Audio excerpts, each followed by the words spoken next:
Governments used to have the ability to protect people. If if a shipment of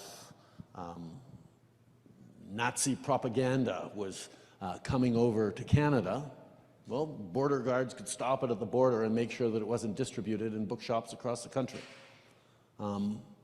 We had an ability to make sure that if someone walked up to someone else and said terrible things and were spewing hatred or taking a swing at someone in the public square, we had tools and structures and police officers and rules that could respond to that.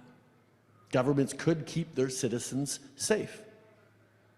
But now, the internet means there's a lot of people spending a huge amount of time in places that governments have no ability to keep you directly safe from.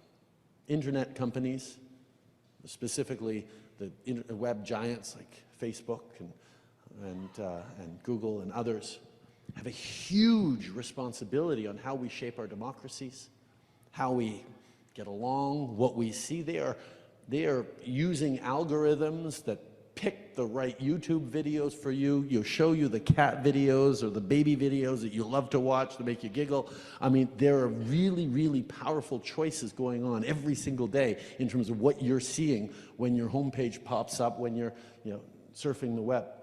And it's learning constantly what is going to distract you better.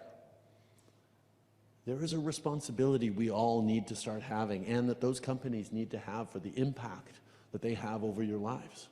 Right now, we're seeing a moment where both Google and now Facebook are threatening to prevent Canadians from being able to access the news because they don't want to make sure that journalists are properly paid for the work they do. That's the fight we're having right now with the big internet giants.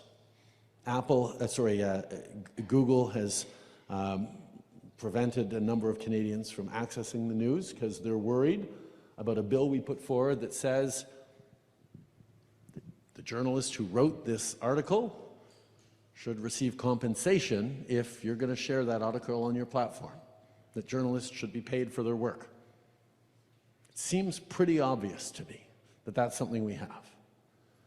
But the internet giants are so worried about having to actually pay our journalists for the professional work they do, they'd rather remove people from having access to the news. These are the kinds of things that we're struggling with as a country, and that we're going to have really important debates about. Because access to news and information is that foundation that we can all build a better society from. We'll have lots of things to disagree about, always. But we need to be able to have common fact bases.